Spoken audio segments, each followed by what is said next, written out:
का question bank का history का जो ऑब्जेक्टिव प्रश्न है उसको पढ़ रहे थे, तो उस दिन 15 नंबर क्वेश्चन तक क्लियर हो गया था। आज हम लोग पढ़ेंगे 16 नंबर क्वेश्चन है, ठीक है। तो अगला प्रश्न क्या कहता है, यानी 16वां प्रश्न हमारा कह रहा है किताब उर रेहला में किसका यात्रा वृत्तांत है। ऑप्शन ए में दिया हुआ है अल-बरूनी, बी में दिया हुआ है अब्दुल रजाक और सी में जो दिया हुआ है इब्न बतूता और डी में बर्नियर। तो क्या हो जाएगा, किताब उर रेहला में किसका यात्रा वृत्तांत है। तो सबसे पहले हम लोग सारे ऑप्शन को लिखेंगे, ठीक है। 16 नंबर प्रश्न है हमारा। तो देखिए 16 नंबर क्वेश्चन ए में दिया हुआ है अल-बरूनी। क्या है अल-बरूनी, अल-बरूनी का यात्रा वृत्तांत क्या है याद रखिएगा। उसके बाद बी में जो है, बी में अब्दुल रजाक। क्या है अब्दुल रजाक, अब्दुल रजाक।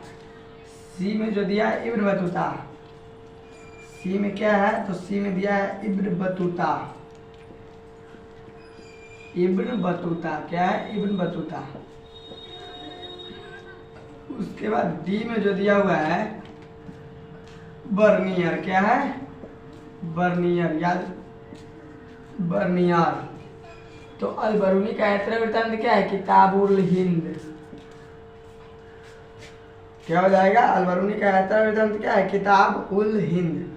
इसमें दिया हुआ है किताब उल रेहला में किसका यात्रा वृत्तांत है। 16 नंबर प्रश्न यही कहता है हमारा।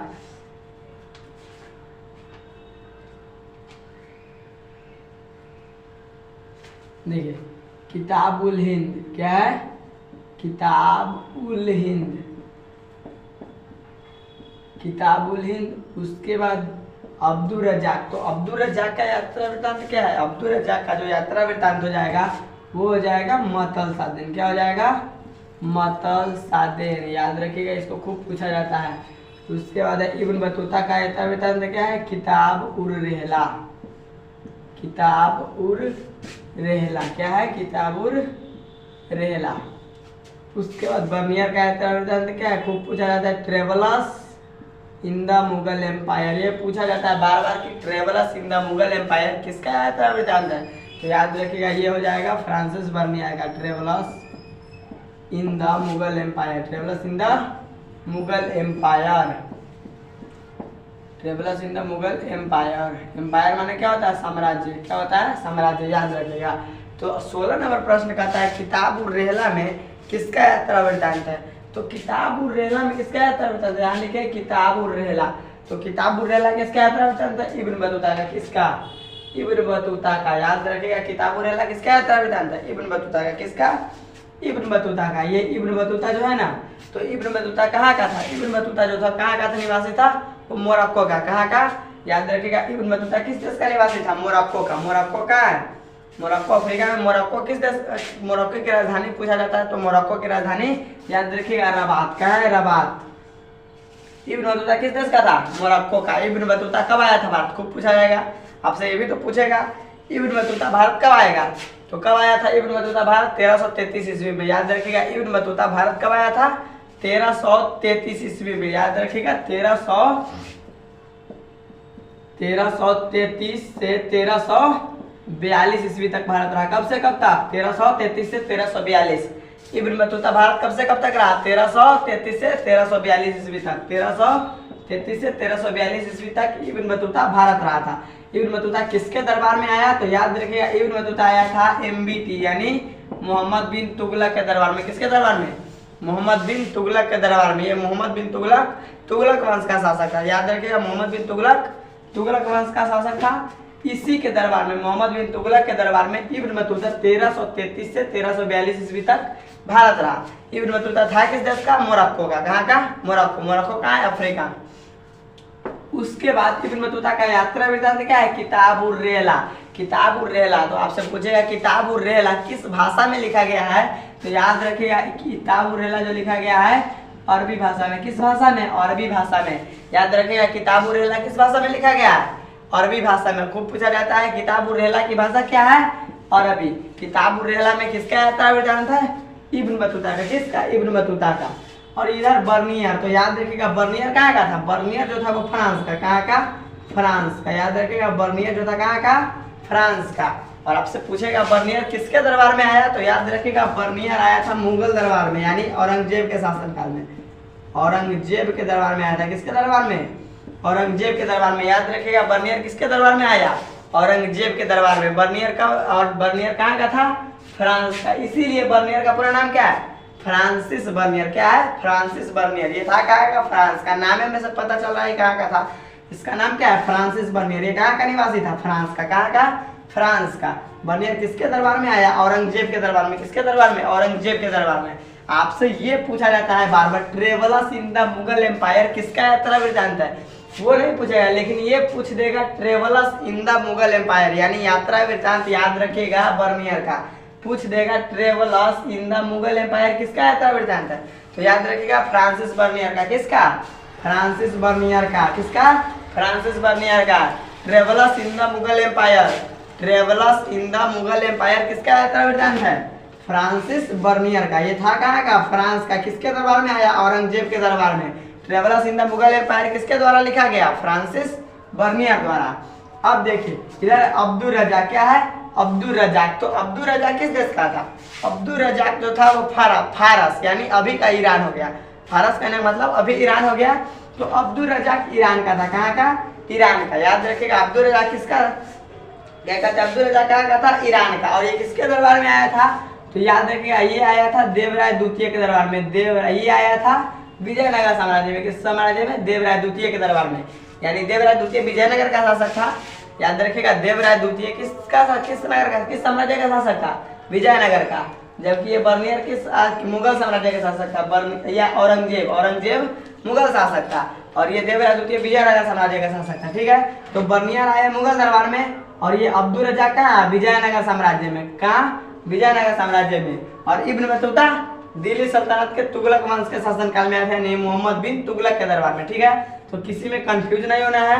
औरंगजेब के दरबार में आया था फ्रांसिस बर्नियर, जो लिखा travellers in the Mughal empire. तो यहाँ है अब्दुल रजाक। तो अब्दुल रजाक कहाँ का था? ईरान का। कहाँ का? ईरान का। कहाँ के? ईरान का था। और अब्दुल रजाक किसके दरबार में आया? देवराय द्वितीय के दरबार में। किसके दरबार में? देवराय द्वितीय के दरबार में। किसके दरबार में? देवराय द्वितीय को। और याद रखिएगा देवराय द्वितीय को क्या कहा जाता है? देवराय द्वितीय को एक अभिलेख में क्या कहा गया है? जगबेटकर। जगबेटकर का मतलब क्या होता है? हाथियों का शिकारी। खूब पूछा जाता है। एक अभिलेख में देवराय द्वितीय को क्या कहा गया है? तो जगबेटकर। क्या? जगबेटकर। जगबेटकर का मतलब क्या हो गया? हाथियों का शिकारी। क्या? हाथियों का शिकारी। तो अब्दुल रजाक देवराय द्वितीय के दरबार में आया था विजयनगर साम्राज्य में। और वे पूछेगा अब्दुल रजाक का यात्रा वृत्तांत क्या है? मौतल सादेन। क्या? मौतल सादेन। अब्दुल रजाक का यात्रा वृत्तांत क्या है? मौतल सादेन। क्या? मौतल सादेन। अब्दुल रजाक का यात्रा वृत्तांत मौतल सादेन। इधर है अलबरूनी। तो अलबरूनी याद रखिएगा, अलबरूनी से बताने की जरूरत नहीं है। अलबरूनी कौन था? तो अलबरूनी मध्य एशिया का निवासी था। अलबरूनी एक विद्वान और लेखक था। अलबरूनी कौन था? विद्वान और लेखक था। और पूछेगा अलबरूनी कब आया भारत? तो अलबरूनी 1024 ईस्वी में। कब? 1024 ईस्वी में। किसके साथ भारत आया? महमूद गजनवी के साथ। किसके साथ? महमूद गजनवी के साथ। याद रखिएगा अलबरूनी भारत महमूद गजनवी के साथ आया था 1024 ईस्वी में, और 1030 ईस्वी तक रहा था।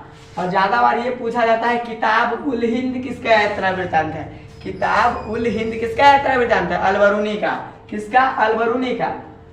ये दोनों बुक जो है एक ही जैसा लगता है। एक है किताब उल रेहला और एक है किताब उल हिंद। किताब उल रेहला, किताब उल हिंद, दोनों सेम तरह लगता है, लेकिन याद रखिएगा किताब उल रेहला कहेगा तो इब्न बतूता का यात्रा वृत्तांत है, और किताब उल हिंद कहेगा, किताब उल हिंद तो अलबरूनी का। किसका? अलबरूनी का। किताब उल हिंद अलबरूनी का, किताब उल रेहला इब्न बतूता का। तो किताब उल हिंद का भी भाषा क्या है? अरबी। क्या है? अरबी। ये पूछा जाता है किताब उल हिंद किस भाषा में लिखा गया है? अरबी भाषा में। किस भाषा में? अरबी भाषा में। याद रखेगा किताब उल हिंद किस भाषा में लिखा गया? अरबी। किताब उल रेहला किस भाषा में? अरबी भाषा में। तो दोनों पुस्तक सेम लगता है, लेकिन इसमें उल रेहला है, उसमें उल हिंद है। तो उल हिंद रहेगा तो अलबरूनी। क्या? अलबरूनी। और कहेगा उल रेहला, किताब उल रेहला तो इब्न बतूता। ठीक है, तो दोनों में कंफ्यूज नहीं होना है। तो यही क्वेश्चन कहता है हमारा 16 नंबर, किताब उल रेहला। ध्यान से सुनिए, किताब उल रेहला में किसका यात्रा वृत्तांत मिलता है? तो किताब उल रेहला में किसका यात्रा वृत्तांत है? इब्न बतूता का। किसका? इब्न बतूता का। ऑप्शन नंबर सी हमारा सही हो जाएगा। क्या? सी। 16 का सही आंसर सी नंबर ऑप्शन सही हो जाएगा। 16 का सही आंसर क्या हो जाएगा? ऑप्शन नंबर सी हमारा सही हो जाएगा 16 का। ठीक है, याद रखिएगा किताब उल रेहला में इब्न बतूता का यात्रा वृत्तांत मिलता है। उसके बाद देखिए 17 नंबर प्रश्न देखिए हमारा। तो 17 नंबर क्वेश्चन कहता है तंबाकू का सेवन सर्वप्रथम किस मुगल सम्राट ने किया। तो तंबाकू का सेवन सर्वप्रथम किस मुगल सम्राट ने किया। ऑप्शन ए में दिया है जहांगीर, बी में दिया हुआ है शाहजहां, सी में बाबर और डी में अकबर। ए में क्या है जहांगीर, बी में शाहजहां, सी में बाबर, डी में अकबर। तो देखिए हम लोग पहले ऑप्शन लिखते हैं। क्या नंबर क्वेश्चन है 17 नंबर। ए में क्या है जहांगीर, ए में जो दिया हुआ है जहांगीर। बी में क्या है, तो बी में याद रखिएगा, बी में दिया है शाहजहां, शाहजहां। और डी में जो दिया हुआ है, सी में दिया है बाबर, क्या है बाबर। और डी में क्या दिया हुआ है, तो डी में दिया है अकबर। तो तंबाकू का सेवन सर्वप्रथम किस मुगल सम्राट ने किया, अभी निर्णय हो जाएगा। जहांगीर ने तंबाकू पर प्रतिबंध लगाया, तंबाकू पर प्रतिबंध लगाया, तंबाकू पर प्रतिबंध लगाया, प्रतिबंध लगाया। तंबाकू पर प्रतिबंध कौन लगाया, जहांगीर। को पूछेगा शाहजहां। तो इसके समय में स्थापत्य कला का सर्वाधिक विकास, स्थापत्य, स्थापत्य कला का सर्वाधिक विकास, स्थापत्य कला का सर्वाधिक विकास। ठीक है, याद रखिएगा। उसके बाद बाबर मुगल वंश का संस्थापक, मुगल वंश का संस्थापक, मुगल वंश का संस्थापक अकबर। तंबाकू का सर्वप्रथम तंबाकू का सेवन किया, सर्वप्रथम तंबाकू का सेवन किया। क्या हो जाएगा, सर्वप्रथम तंबाकू का सेवन किया, सर्वप्रथम तंबाकू का सेवन किया, सर्वप्रथम तंबाकू का सेवन कौन किया, अकबर। याद रखिएगा। तो यही क्वेश्चन हमारा कर रहा है 17 नंबर। 17 नंबर क्वेश्चन हमारा कर रहा है तंबाकू का सेवन सर्वप्रथम किस मुगल सम्राट ने किया। तो तंबाकू का सेवन सर्वप्रथम कौन किया था, अकबर। कौन, अकबर। याद रखिएगा, अकबर ने तंबाकू का सेवन किया था। कौन, अकबर। तंबाकू का सेवन सर्वप्रथम किस मुगल सम्राट ने किया, अकबर। तंबाकू का सेवन सर्वप्रथम किस मुगल बादशाह ने किया, अकबर। तो आपसे तो ये भी पूछेगा कब किया, तो 1604 ईस्वी में। कब, खूब पूछा जाता है। अकबर ने तंबाकू का सेवन कब किया था, 1604 ईस्वी में, यानी मरने से 1 साल पहले। अकबर की मृत्यु कब हुई थी, 1605 ईस्वी में। 1605 ईस्वी में अकबर की मृत्यु हो गई थी।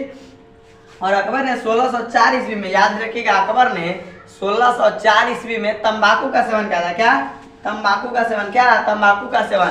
तो तंबाकू का सेवन सर्वप्रथम किस मुगल सम्राट ने किया, कौन, अकबर। क्या हो जाएगा, अकबर। अकबर को क्या कहा जाता है, मुगल वंश का वास्तविक संस्थापक। याद रखिएगा, मुगल वंश का वास्तविक संस्थापक, मुगल वंश का वास्तविक संस्थापक कौन है, अकबर। मुगल वंश का वास्तविक संस्थापक, याद रखिएगा, मुगल वंश का वास्तविक संस्थापक। क्या हो जाएगा, मुगल वंश का वास्तविक संस्थापक कौन है, अकबर। क्या, अकबर। और अकबर ने तंबाकू का सेवन कब किया था, 1604 ईस्वी में। कब, 1604 ईस्वी में। और तंबाकू का पौधा किसके द्वारा लाया गया, पुर्तगालियों द्वारा। पुर्तगाल से, कहां से, पुर्तगाल से। किसके द्वारा, पुर्तगालियों द्वारा। तंबाकू का पौधा किसके द्वारा लाया गया, पुर्तगालियों द्वारा। कहां से, पुर्तगाल से। और तंबाकू का सेवन सर्वप्रथम किस मुगल सम्राट ने किया, अकबर। कौन, अकबर। कब किया, 1604 ईस्वी में। कब, 1604 ईस्वी में। और तंबाकू पर प्रतिबंध कौन लगाया, जहांगीर। तंबाकू पर प्रतिबंध कौन लगाया, जहांगीर। याद रखिएगा, तंबाकू पर प्रतिबंध कौन लगाया, जहांगीर। तंबाकू पर प्रतिबंध लगाया कौन, जहांगीर। और याद रखिएगा, तंबाकू पर प्रतिबंध जहांगीर ने लगाया था और सेवन अकबर ने किया था। और जहांगीर के समय में चित्रकला का सर्वाधिक विकास हुआ। याद रखिएगा, चित्रकला का सर्वाधिक विकास, चित्रकला, चित्रकला का सर्वाधिक विकास, चित्रकला का सर्वाधिक विकास। चित्रकला का सर्वाधिक विकास किसके समय में हुआ, जहांगीर के समय में। खूब पूछा जाता है मुगल चित्रकला का स्वर्णकाल किसके शासनकाल को कहा जाता है, जहांगीर के शासनकाल को। किसके शासनकाल को, जहांगीर के शासनकाल को। याद रखिएगा, मुगल चित्रकला का स्वर्णकाल जहांगीर के शासनकाल को। जहांगीर ने तंबाकू पर प्रतिबंध लगाया था। कौन, तंबाकू पर प्रतिबंध किस मुगल बादशाह ने लगाया, जहांगीर। जहांगीर, जहांगीर कौन था, अकबर का उत्तराधिकारी था, अकबर का बेटा था। और जहांगीर चौथा मुगल था, चौथा मुगल बादशाह था। जहांगीर चौथा मुगल बादशाह था, अकबर तीसरा मुगल बादशाह था, बाबर पहला मुगल बादशाह था। और शाहजहां जो था, क्या कहते हैं, शाहजहां पांचवा मुगल बादशाह था, शाहजहां पांचवा मुगल बादशाह था। जहांगीर का शासनकाल पूछेगा तो याद रखिएगा 1605 से 1627 ईस्वी। बाबर का शासन, शाहजहां का शासनकाल पूछेगा तो 1627 से 1658 AD। बाबर का पूछेगा तो 1526 से 1530 AD। अकबर का पूछेगा तो अकबर का 1556 से 1605 AD। ठीक है, तो याद रखिएगा इसको। तो जहांगीर के समय में चित्रकला का सर्वाधिक विकास हुआ और इसने तंबाकू पर प्रतिबंध लगाया था। अब है शाहजहां, तो शाहजहां के समय में स्थापत्य कला का सर्वाधिक विकास हुआ। तो पूछेगा स्थापत्य कला का सर्वाधिक विकास किसके समय में हुआ? शाहजहां के समय में। किसके समय में? शाहजहां के समय में। स्थापत्य कला का सर्वाधिक विकास किसके समय में हुआ? शाहजहां के समय में। किसके समय में? शाहजहां के समय में। ये बाबर, तो बाबर कौन था? बाबर मुगल वंश का संस्थापक था। तो आपसे ये भी तो पूछेगा मुगल वंश की स्थापना कब हुई? तो याद रखिएगा 1526 ईस्वी में, जब पानीपत का पहला युद्ध हुआ उसको बाबर ने जीता। पानीपत का पहला युद्ध किसने जीता? बाबर। किसके बीच हुआ? बाबर एवं इब्राहिम लोदी के बीच। किसके बीच? बाबर एवं इब्राहिम लोदी के बीच। इब्राहिम लोदी कौन था? लोदी वंश का अंतिम शासक था एवं दिल्ली सल्तनत का सबसे अंतिम शासक था। कौन? इब्राहिम लोदी। इब्राहिम लोदी को 1526 में बाबर हराया पानीपत के पहला युद्ध में, और बाबर इसी युद्ध को जीतने के बाद 1526 ईस्वी में भारत में मुगल वंश की नींव डाल दी। मुगल वंश का स्थापना कर दिया। कौन? बाबर। तो आपसे पूछेगा मुगल वंश का संस्थापक कौन था? बाबर। मुगल वंश का वास्तविक संस्थापक कौन था? अकबर। ठीक है, तो इसमें किसी को दिक्कत है कोई? तो 17 नंबर क्वेश्चन हमारा कह रहा है तंबाकू का सेवन सर्वप्रथम किस मुगल सम्राट ने किया? तो तंबाकू का सेवन, अभी किसी को डाउट है क्या? तंबाकू का सेवन किसने किया? सबसे पहले अकबर। कौन? अकबर। ऑप्शन नंबर डी क्या हो जाएगा? डी नंबर ऑप्शन सही हो जाएगा। 17 का सही आंसर ऑप्शन नंबर डी हमारा सही हो जाएगा। 17 के डी। और तंबाकू पर कहता प्रतिबंध कौन लगाया? तो जहांगीर। तब हो जाता है ए। और कहता है सेवन कौन किया? तो अकबर। ठीक है, तो 17 नंबर क्लियर हो गया। आगे बढ़े, देखिए 18 नंबर क्वेश्चन क्या कहता है। देखिए अलबरूनी किसके साथ भारत आया था? तो बताए थे अभी अलबरूनी किसके साथ भारत आया। इसमें हम ऑप्शन को लिखते हैं सबसे पहले। अलबरूनी किसके साथ भारत आया, यही क्वेश्चन है 18 नंबर। ए में जो दिया हुआ है अलबरूनी किसके साथ भारत आया, यही ना क्वेश्चन है। ए में दिया है तैमूर। क्या है? तैमूर। याद रखिएगा तैमूर। बी में जो दिया हुआ है, बी में मोहम्मद गौरी। क्या है? मोहम्मद गौरी। मोहम्मद गौरी। क्या है? मोहम्मद गौरी। सी में क्या है? सी में दिया हुआ है गजनी, महमूद गजनवी यानी गजनी। डी में क्या है? तो डी में मोहम्मद बिन कासिम। क्या है? एमबी यानी मोहम्मद बिन कासिम। मोहम्मद बिन कासिम। क्या है? मोहम्मद बिन कासिम। यही क्वेश्चन है। 18 नंबर क्वेश्चन क्या है? यही है। तो क्या कहता है 18 नंबर क्वेश्चन, अलबरूनी किसके साथ भारत आया? तो अलबरूनी भारत किसके साथ आया था? महमूद गजनवी के साथ। किसके साथ? महमूद गजनवी के साथ। अलबरूनी अलबरूनी कहाँ का निवासी था? मध्य एशिया के ख्वारिज़्म जगह का, जो वर्तमान में कहाँ पड़ता है? उज्बेकिस्तान में। अलबरूनी भारत आया इसके साथ। अलबरूनी भारत किसके साथ आया? महमूद गजनवी के साथ। ये मोहम्मद गौरी कौन था?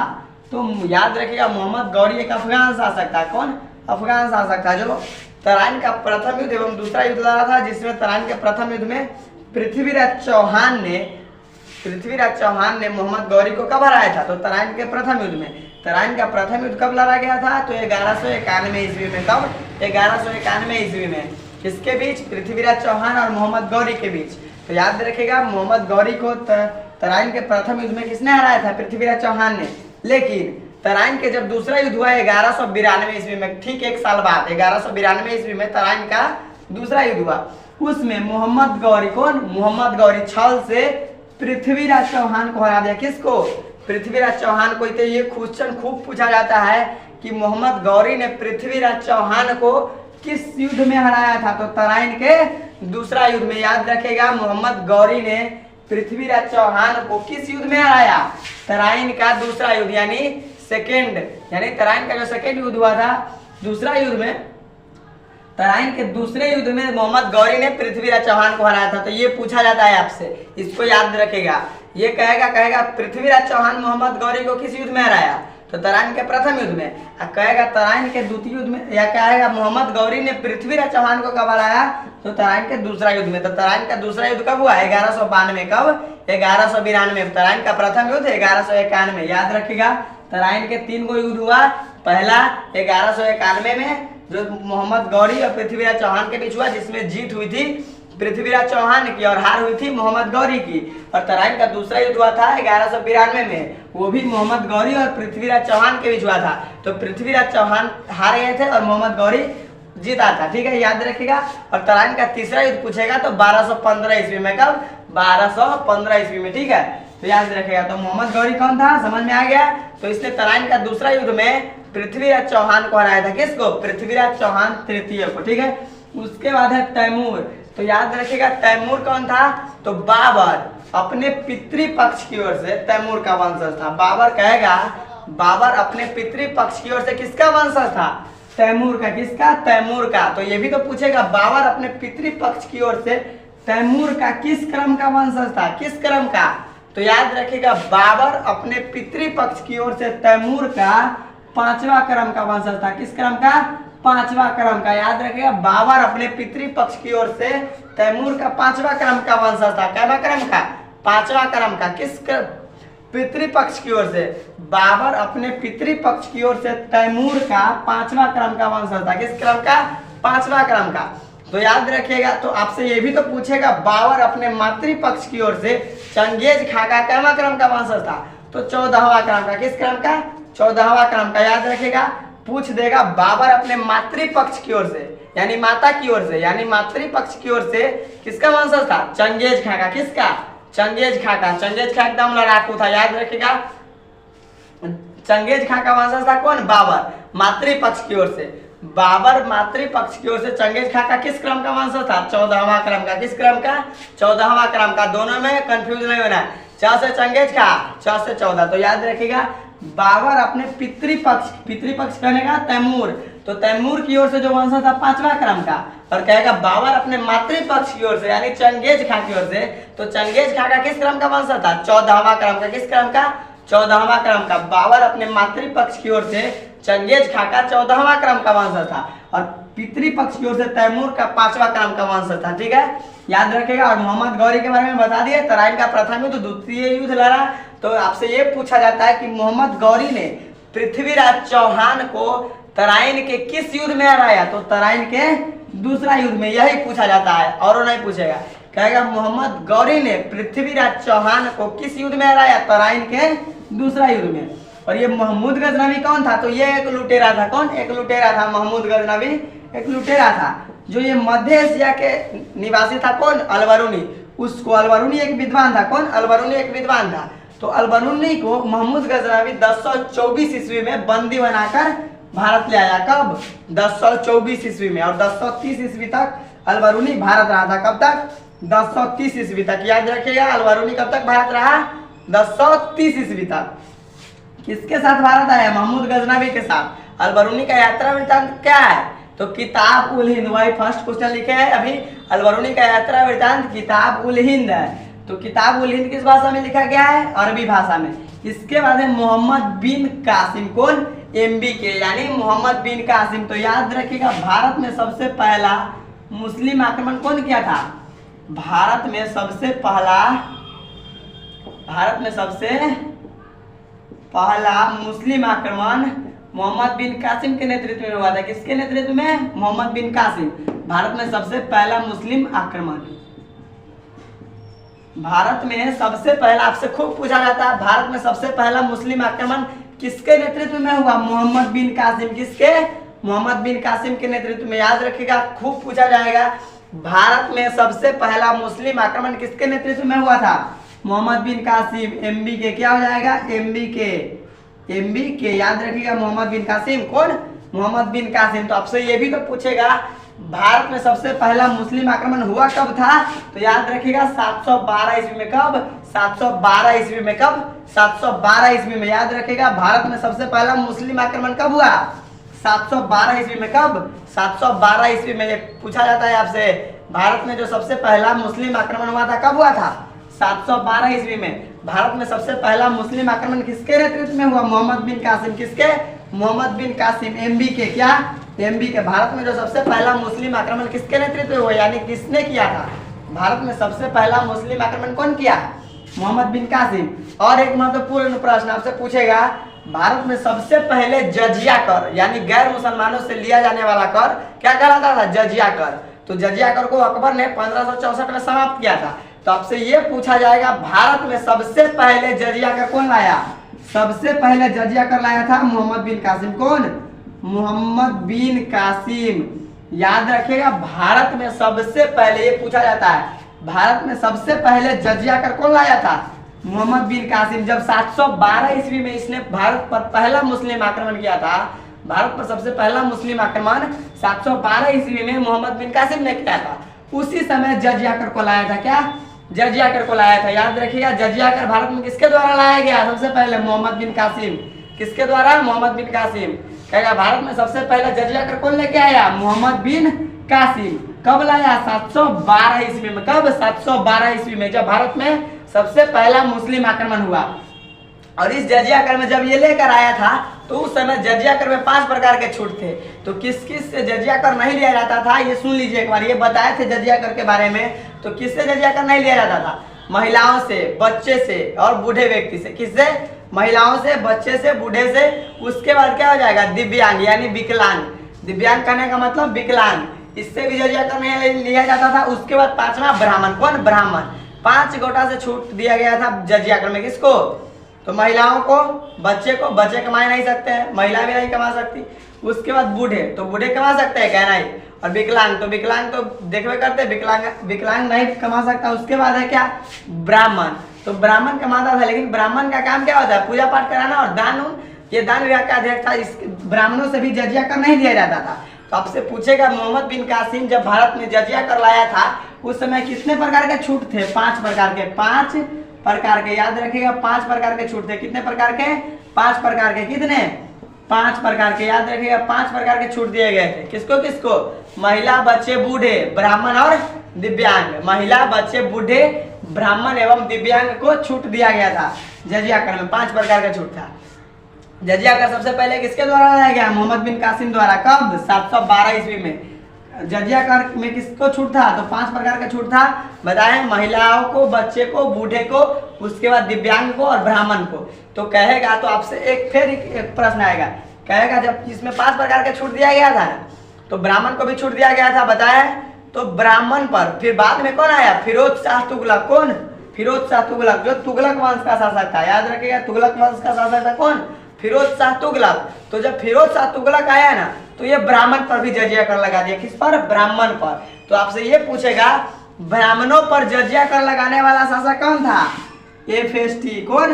एफएसटी। यानी एफएसटी का मतलब क्या हुआ? फिरोज शाह तुगलक। क्या? फिरोज शाह तुगलक। याद रखिएगा, ब्राह्मणों पर जजिया कर लगाने वाला शासक कौन था? फिरोज शाह तुगलक। कौन? फिरोज शाह तुगलक। जजिया कर भारत में सबसे पहले किसके द्वारा लाया गया? मोहम्मद बिन कासिम द्वारा। जजिया कर ब्राह्मणों पर कौन लगाया? फिरोज शाह तुगलक। कौन? तो आपसे ऐसे पूछेगा ब्राह्मणों पर जजिया कर लगाने वाला शासक कौन? ब्राह्मणों पर जजिया कर लगाने वाला शासक कौन हो जाएगा? फिरोज शाह तुगलक। याद रखेगा। और जजिया कर में जब मोहम्मद बिन कासिम लाया था तो उसमें 5 प्रकार के छूट दिए गए थे। किसको किसको? महिला को, बच्चे को, बूढ़े को, दिव्यांग को और ब्राह्मण को। ठीक है, लेकिन फिर बाद में फिरोज शाह तुगलक आया। फिरोज शाह तुगलक, तो फिरोज शाह तुगलक आया तो ये ब्राह्मण पर भी जजिया कर लगा दिया। ठीक है, ब्राह्मणों पर जजिया कर लगाने वाला शासक कौन हो गया? फिरोज शाह तुगलक। याद रखेगा। और ये अलबरूनी महमूद गजनवी के साथ भारत आया था। तो 18 नंबर क्वेश्चन का जो सही आंसर हो जाएगा option number C. Option number C. याद रखेगा, 18 का क्या हो जाएगा? सी। 18 नंबर क्वेश्चन का था अलबरूनी किसके साथ भारत आया? तो अलबरूनी किसके साथ भारत आया था? महमूद गजनवी। किसके? गजनी के साथ। यानी महमूद गजनवी गजनी का सुल्तान था। याद रखेगा, किसके साथ? महमूद गजनवी के साथ अलबरूनी भारत आया था। ऑप्शन नंबर सी सही हो जाएगा। अब 19 नंबर क्वेश्चन देखिए। 19 नंबर क्वेश्चन हमारा क्या कहता है? प्रसिद्ध विरूपाक्ष मंदिर स्थित है कहाँ? ऑप्शन ए में दिया हुआ है हम्पी, बी में दिया हुआ है बेलूर, सी में दिया हुआ है चिदम्बरम, उसके बाद डी में श्रीरंगम। तो क्या हो जाएगा?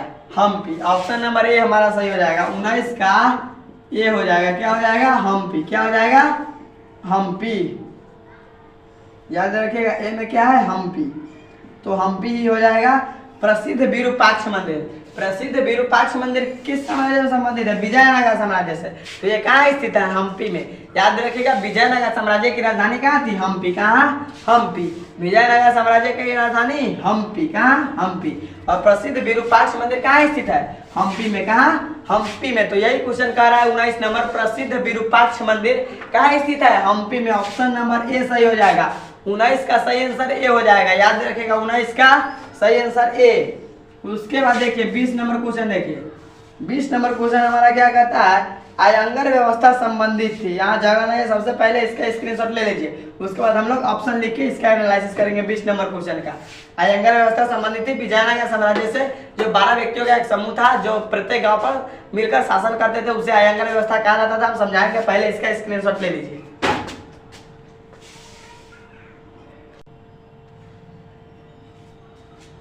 अब देखिए 19 नंबर क्लियर हो गया ना। 19 नंबर क्वेश्चन था प्रसिद्ध विरूपाक्ष मंदिर कहाँ स्थित है? तो हम्पी में, ठीक है, याद रखिएगा। अब 20वां प्रश्न क्या कहता है? आयंगर व्यवस्था संबंधित थी। ऑप्शन ए में दिया हुआ है मुगल साम्राज्य, बी में दिया है विजयनगर साम्राज्य, सी में बहमनी साम्राज्य और डी में दिल्ली सल्तनत से। तो क्या हो जाएगा इसका सही आंसर? आयंगर व्यवस्था किस साम्राज्य से संबंधित थी? तो सबसे पहले हम लोग यहाँ ऑप्शन लिखते, ठीक है। क्या हो जाएगा? 20 नंबर क्वेश्चन है, ऑप्शन ए में क्या दिया हुआ है? मुगल साम्राज्य। क्या है? मुगल साम्राज्य। मुगल साम्राज्य याद रखिएगा, ए में दिया है मुगल साम्राज्य। बी में जो दिया हुआ है, बी में क्या? विजयनगर साम्राज्य। क्या है? विजयनगर। विजयनगर साम्राज्य। क्या है? विजयनगर साम्राज्य। और सी में दिया है बहमनी साम्राज्य। बहमनी, बहमनी साम्राज्य। और डी में दिया है दिल्ली सल्तनत। क्या है? दिल्ली सल्तनत। याद रखिएगा, दिल्ली सल्तनत। क्या हो जाएगा? दिल्ली सल्तनत। तो क्या है? ये है मुगल साम्राज्य। तो याद रखिएगा मुगल साम्राज्य। तो मुगल साम्राज्य के संस्थापक पूछेगा तो बाबर। मुगल साम्राज्य के संस्थापक कौन हो जाएगा? बाबर। क्या हो जाएगा? बाबर। कब स्थापना किया? 1526 ईस्वी में। कब? 1526 एडी में। याद रखिएगा मुगल वंश की स्थापना कब हुई? 1526 ईस्वी में, पानीपत के प्रथम युद्ध के बाद। पानीपत के प्रथम युद्ध के बाद भारत में मुगल वंश की स्थापना कौन किया? बाबर। कौन? बाबर। याद रखिएगा भारत में मुगल वंश की स्थापना कौन किया? बाबर। उसके बाद विजयनगर साम्राज्य। तो विजयनगर साम्राज्य के संस्थापक पूछेगा तो याद रखिएगा हरिहर और बुक्का। कौन? हरिहर। हरिहर एवं बुक्का। यहाँ संस्थापक लिख दिए, यहाँ संस्थापक लिखना जरूरी है क्या? विजयनगर साम्राज्य के संस्थापक बोल रहे हैं, याद रखिएगा विजयनगर साम्राज्य के संस्थापक कौन थे? हरिहर और बुक्का। क्या? हरिहर और बुक्का। कब स्थापना किया? 1336 ईस्वी में। कब? 1336 ईस्वी में। उसके बाद बहमनी साम्राज्य। तो बहमनी साम्राज्य के जो संस्थापक थे वो कौन थे? हसन गंगू। कौन? हसन गंगू। याद रखिएगा बहमनी साम्राज्य के संस्थापक कौन? हसन गंगू। कब स्थापना किया? 1347 एडी में। 1347 एडी लिखिए, ईस्वी लिखिए एडी में, 1347 ईस्वी में। उसके बाद दिल्ली सल्तनत। तो इसके संस्थापक कौन थे? कुतुबुद्दीन ऐबक। क्या? कुतुबुद्दीन ऐबक। कुतुबुद्दीन ऐबक। कुतुबुद्दीन ऐबक। याद रखिएगा कुतुबुद्दीन ऐबक। क्या हो जाएगा? कुतुबुद्दीन ऐबक। याद रखिएगा। तो इसके संस्थापक कुतुबुद्दीन ऐबक। कब स्थापना हुआ दिल्ली सल्तनत के? 1206 एडी में। कब? 1206 एडी में।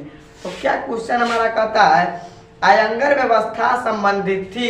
तो आयंगर व्यवस्था जो संबंधित थी विजयनगर साम्राज्य से। कहां से? विजयनगर साम्राज्य। ऑप्शन नंबर बी हमारा सही हो जाएगा। 20 का सही आंसर ऑप्शन नंबर बी। 20 का सही answer option number B. Ayangar व्यवस्था संबंधित थी कहां से? विजयनगर साम्राज्य से। तो आयंगर व्यवस्था था क्या? याद रखिएगा आयंगर व्यवस्था विजयनगर साम्राज्य से संबंधित थी। विजयनगर साम्राज्य में प्रत्येक ग्राम को एक स्वतंत्र इकाई के रूप में मान्यता दिया गया था। कहेगा विजयनगर साम्राज्य में प्रत्येक ग्राम को एक स्वतंत्र इकाई के रूप में मान्यता दिया गया था। प्रत्येक ग्राम पर 12 व्यक्ति मिलकर शासन करते थे। 12 व्यक्ति मिलकर शासन करते थे, जिसे आयंगर व्यवस्था कहा जाता था। यानी आयंगर व्यवस्था में कितने व्यक्ति थे? 12 व्यक्तियों का समूह था। आयंगर व्यवस्था में 12 व्यक्तियों का समूह था जो मिलकर शासन करते थे ग्राम पर। प्रत्येक ग्राम पर शासन करते थे 12 व्यक्तियों का समूह। तो याद रखिएगा आयंगर व्यवस्था विजयनगर साम्राज्य से संबंधित है।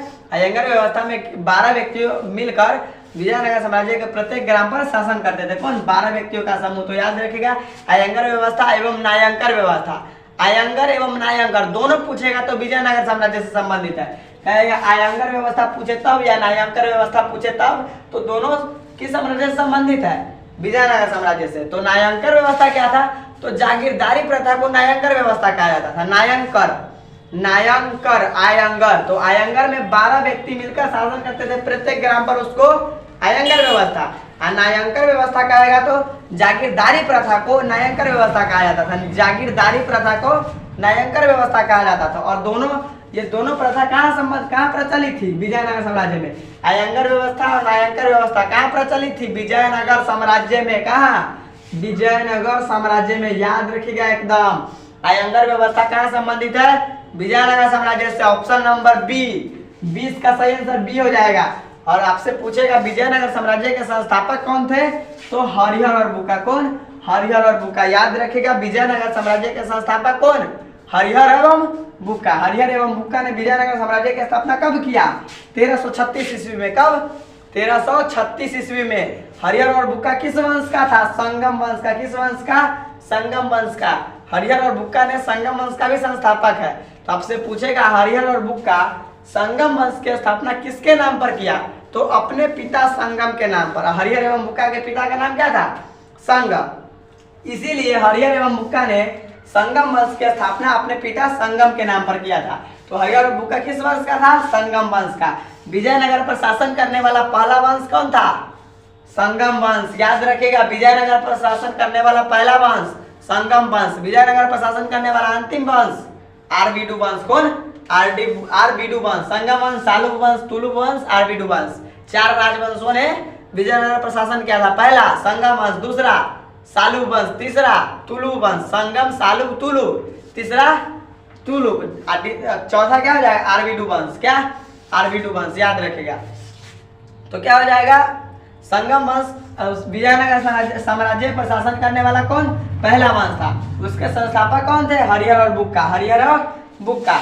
और विजयनगर साम्राज्य के स्थापना कब हुई? 1336 ईस्वी में।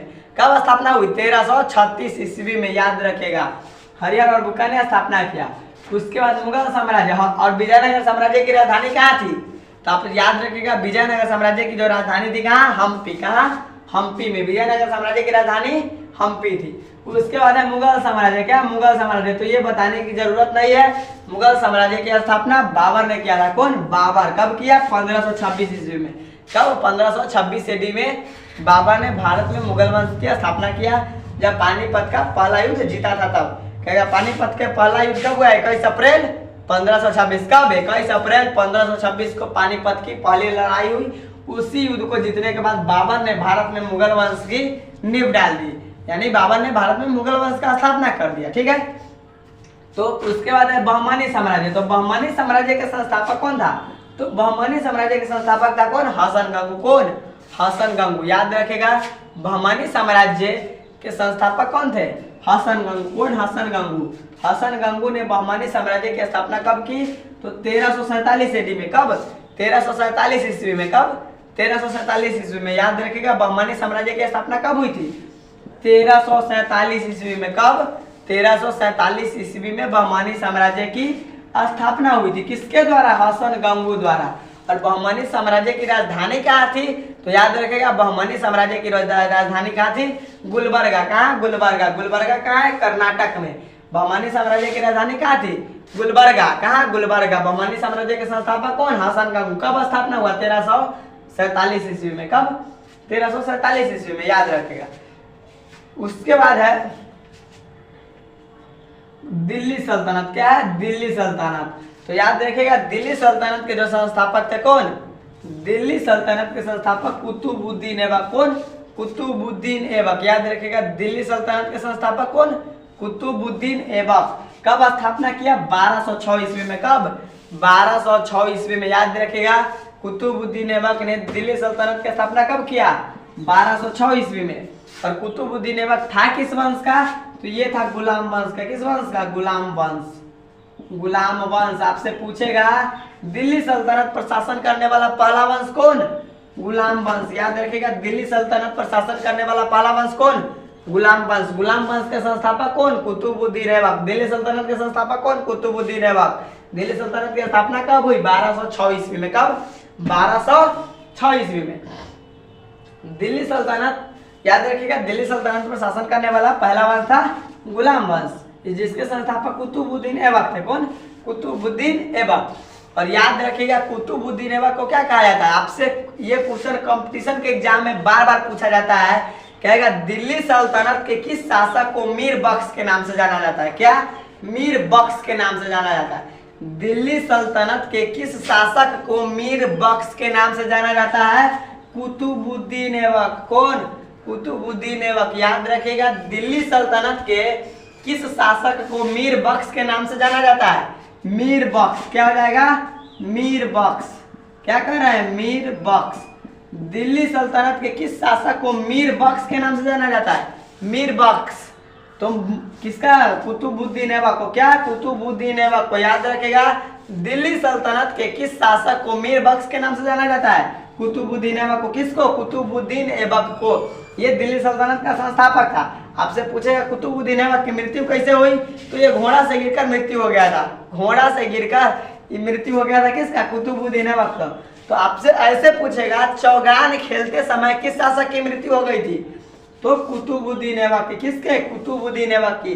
चौगान खेलते समय, यानी ये घोड़ा से दौड़ा था तो घोड़ा से गिरकर इसकी मृत्यु हो गई थी। कुतुबुद्दीन ऐबक की मृत्यु कैसे हुई? घोड़ा से गिरकर।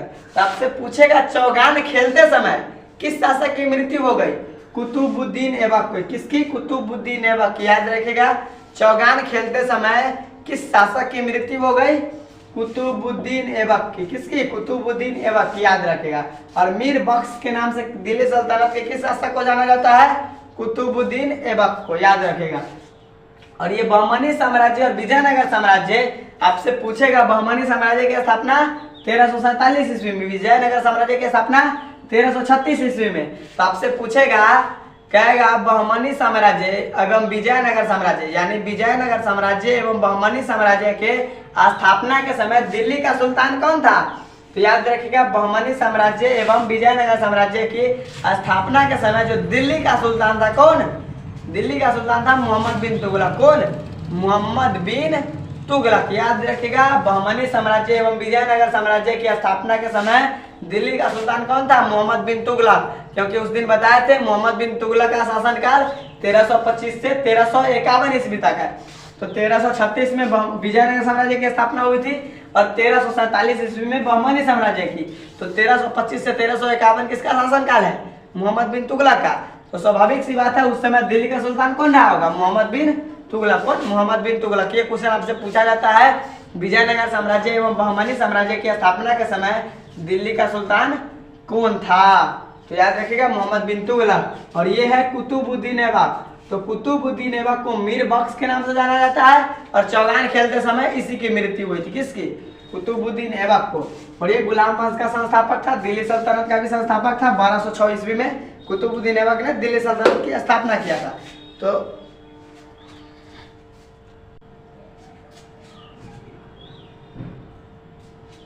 तो 20 नंबर क्वेश्चन क्लियर हो गया। 20 नंबर क्वेश्चन का था आयंगर व्यवस्था संबंधित थी। तो आयंगर व्यवस्था विजयनगर साम्राज्य से संबंधित थी, यानी 20 का सही आंसर हो जाएगा ऑप्शन नंबर बी। क्या? Option number B. अब देखिए 21 नंबर, अगला क्वेश्चन देखिए। 21 नंबर क्वेश्चन देखिए हमारा 21वां प्रश्न कहता है विजयनगर का महानतम शासक कौन था? तो विजयनगर का महानतम शासक कौन था? ऑप्शन ए में दिया है देवराय द्वितीय, बी में दिया हुआ है कृष्ण देव राय, सी में अच्युत देव राय और डी में सदाशिव राय। तो हम लोग पहले ऑप्शन लिख लेते। देखिए क्या कहता है विजयनगर का सबसे महान शासक कौन था, यानी महानतम शासक कौन था? ऑप्शन ए में क्या है? ए में दिया है देवराय द्वितीय। क्या है? देवराय द्वितीय। बी में क्या है? कृष्ण देव राय। कृष्ण देव राय। उसके बाद सी में अच्युत देव राय। क्या है? अच्युत देव राय। अच्युत देव राय। क्या है? अच्युत देव राय। और डी में क्या है? तो डी में जो दिया हुआ है सदाशिव राय। क्या? सदाशिव राय। सदाशिव राय। क्या है? सदाशिव राय। याद रखिएगा। उसके बाद सदाशिव राय डी में है। तो हमारा क्या क्वेश्चन है विजयनगर साम्राज्य का महानतम शासक कौन था? तो याद रखिएगा पहले देवराय द्वितीय। तो देवराय द्वितीय को क्या कहा जाता है? जगबेटकर, यानी हाथियों का शिकारी। जगबेटकर। जगबेटकर हाथियों का शिकारी। क्या हो जाएगा? हाथियों का शिकारी। हाथियों का शिकारी, हाथियों का शिकारी। एक अभिलेख में कहेगा, एक अभिलेख में जगबेटकर यानी हाथियों का शिकारी किसे कहा गया है? देवराय द्वितीय को। किसको? देवराय द्वितीय को। आपसे पूछेगा जगबेटकर किसको कहा जाता है? देवराय द्वितीय को। विजयनगर के किस शासक को हाथियों का शिकारी कहा गया है? विजय, क्वेश्चन कैसे भी पूछे, ऐसे भी पूछेगा जगबेटकर किसको कहा गया? देवराय द्वितीय को। ऑप्शन में रहेगा तब कहेगा विजयनगर साम्राज्य के किस शासक को जगबेटकर यानी हाथियों का शिकारी कहा गया है? देवराय द्वितीय को। किसको? देवराय द्वितीय को, याद रखेगा। और ये देवराय द्वितीय के दरबार में अब्दुल रज़ाक भारत आया था। आपसे यही ना पूछा, देवराय द्वितीय के दरबार में अब्दुल रज़ाक भारत आया था, याद रखिएगा। कृष्ण देव राय, तो विजयनगर साम्राज्य का महान शासक। विजयनगर क्या हो जाएगा? विजयनगर का महानतम शासक। विजयनगर का महानतम शासक क्या है? विजयनगर का महानतम शासक। विजयनगर का महानतम शासक कौन? विजयनगर का महानतम शासक कौन है? कृष्ण देव राय, याद रखेगा। अच्युत देव राय, कृष्ण देव राय का उत्तराधिकारी। कृष्ण देव राय का उत्तराधिकारी, कृष्ण देव राय का उत्तराधिकारी। कृष्ण देव राय का उत्तराधिकारी कौन बना? अच्युत देव राय उत्तराधिकारी। उसके बाद सदाशिव राय, तो याद रखिएगा ये तुलु वंश का अंतिम शासक था। तुलु वंश का अंतिम शासक। तुलु वंश का अंतिम शासक कौन? सदाशिव राय। तो यही क्वेश्चन कहता है, 21 नंबर प्रश्न कहता है विजयनगर का महानतम शासक कौन था? तो विजयनगर का महानतम शासक जो था कृष्ण देव राय। कौन? ऑप्शन नंबर बी हमारा सही हो जाएगा। कृष्ण देव राय विजयनगर का सबसे महान शासक था। कृष्ण देव राय विजयनगर का सबसे महान शासक था। तो याद रखिएगा कृष्ण देव राय विजयनगर का महानतम शासक था। क्या? विजयनगर का महानतम शासक कौन? कृष्ण देव राय। और याद रखिएगा जाबवंती कल्याणम किसके द्वारा लिखा गया है? कृष्ण देव राय द्वारा। अमुक्त मल्ल्याद एवं जाबवंती कल्याणम एवं अमुक्त मल्ल्याद के लेखक कौन है? कृष्ण देव राय। ये क्वेश्चन खूब पूछा जाता है। जाबवंती कल्याणम एवं अमुक्त मल्ल्याद नामक ग्रंथ की रचना किसने किया? कृष्ण देव राय। कौन? कृष्ण देव राय। अमुक्त मल्ल्याद एवं जाबवंती कल्याणम नामक ग्रंथ के रचनाकार कौन है? कृष्ण देव राय। विजयनगर का महानतम शासक कौन? कृष्ण देव राय। देवराय द्वितीय को क्या कहा जाता है? जगबेटकर। विजयनगर के किस शासक को जगबेटकर हाथियों का शिकारी कहा गया है? देवराय द्वितीय को। अच्युत देव राय, तो अच्युत देव राय जो था वो कृष्ण देव राय का उत्तराधिकारी बना। कृष्ण देव राय का उत्तराधिकारी कौन बना? अच्युत देव राय। उसके बाद है सदाशिव राय, तो सदाशिव राय तुलु वंश का अंतिम शासक था। तुलु वंश का अंतिम शासक कौन? सदाशिव राय। तुलु वंश का अंतिम शासक सदाशिव राय, याद रखेगा। तो क्वेश्चन क्लियर हो गया। 21 का जो सही आंसर हो जाएगा ऑप्शन नंबर बी हमारा सही हो जाएगा। 21 के बी, 21 का ऑप्शन नंबर बी हमारा सही हो जाएगा। विजयनगर का महानतम शासक कृष्णदेव राय था। ठीक है, और ये विजयनगर का शासक अपने आप को क्या कहा? राय। विजयनगर का सभी शासक अपने आप को क्या कहे? राय। देख रहे हैं सब में राय लगा है। देवराय, कृष्णदेव राय, अच्युत देव राय, सदाशिव राय। विजयनगर के सभी शासक अपने आप को राय का राय। ठीक है, याद रखेगा। क्वेश्चन पूछेगा विजयनगर के शासक अपने आप को क्या कहा? राय। तो 21 का आंसर बी हो जाएगा। बी, कृष्णदेव राय विजयनगर का महान शासक था। उसके बाद है 22 नंबर क्वेश्चन क्या कहता है? कबीर शिष्य थे। तो कबीर किसके शिष्य थे? ऑप्शन ए में दिया हुआ है रामानुज के, बी में नानक के, और सी में रामानंद के, और डी में क्या है? शंकराचार्य के। तो क्या हो जाएगा? कबीर किसके शिष्य थे? रामानंद के, याद रखिएगा। 22 नंबर क्वेश्चन है। ए में क्या है? रामानुज। क्या है? रामानुज। ए में जो दिया हुआ है रामानुज, बी में जो दिया हुआ है नानक। क्या है? नानक। सी में क्या है? तो सी में जो दिया है क्या कहते हैं? रामानंद। और डी में जो दिया हुआ है शंकराचार्य। क्या है? शंकराचार्य। तो देखिए क्वेश्चन देखिए हमारा क्या कहता है। कबीर शिष्य थे, तो नानक कौन थे? सिख धर्म के संस्थापक। सिख धर्म के संस्थापक कौन? सिख धर्म के संस्थापक, याद रखिएगा। सिख धर्म के संस्थापक एवं प्रथम गुरु। सिख धर्म के संस्थापक एवं प्रथम गुरु थे। प्रथम गुरु कौन? गुरु नानक। गुरु नानक क्या कहते हैं? गुरु नानक यानी नानक। नानक सिख धर्म के संस्थापक थे, सिख धर्म के संस्थापक एवं सिख धर्म के प्रथम गुरु। कहेगा सिख धर्म के प्रथम गुरु कौन थे? गुरु नानक। कौन? गुरु नानक। सिख धर्म में कुल कितने गुरु हुए? 10 गुरु। सिख धर्म में कुल कितने गुरु हुए? 10 गुरु। सिख धर्म के प्रथम गुरु कौन? गुरु नानक। अब है रामानंद। तो रामानंद उत्तर भारत में भक्ति आंदोलन को प्रारंभ किया। उत्तर भारत में भक्ति आंदोलन, उत्तर भारत में भक्ति आंदोलन का प्रारंभ कौन किया? रामानंद। उत्तर भारत में भक्ति आंदोलन का प्रारंभ किया। उत्तर भारत में भक्ति आंदोलन का प्रारंभ कौन किया? रामानंद। उत्तर भारत में भक्ति आंदोलन का प्रारंभ कौन किया? रामानंद। और याद रखेगा कबीर शिष्य थे किसके? रामानंद के। किसके? कबीर। यहाँ लिख देते कबीर शिष्य थे रामानंद के। कबीर शिष्य थे। कबीर किसके शिष्य थे? रामानंद के। कबीर किसके शिष्य थे? रामानंद के। ऑप्शन नंबर सी सही। 22 के सी नंबर ऑप्शन हमारा सही हो जाएगा। 22 का सही आंसर क्या हो जाएगा? सी। कबीर किसके शिष्य थे? रामानंद के। किसके? रामानंद के। कबीर शिष्य थे रामानंद के। और गुरु नानक सिख धर्म के संस्थापक थे एवं सिख धर्म के प्रथम गुरु भी थे। उसके बाद है रामानंद उत्तर भारत में भक्ति आंदोलन का प्रारंभ किया। आपसे एक क्वेश्चन बार बार पूछा जाता है, उत्तर भारत में भक्ति आंदोलन का प्रारंभ कौन किया? रामानंद। कौन? रामानंद। याद रखेगा। तो 22 का सही आंसर ऑप्शन नंबर सी हमारा सही हो जाएगा। कबीर क्या कहता है? कबीर। कबीर किसका शिष्य थे? रामानंद के। ठीक है। उसके बाद 23 नंबर क्वेश्चन देखिए। अगला क्वेश्चन क्या कहता है? उत्तर भारत में भक्ति आंदोलन का आरंभ किस संत ने किया? यहाँ अभी लिखे है उत्तर भारत में भक्ति आंदोलन का आरंभ किस संत ने किया? ऑप्शन देखते हैं क्या क्या दिया है। क्या है? ए में दिया है रामानंद, बी में दिया है कबीर, सी में दिया है चैतन्य और डी में क्या है? नाना। तो 23 का ए में क्या दिया है? रामानंद। क्या है? रामानंद।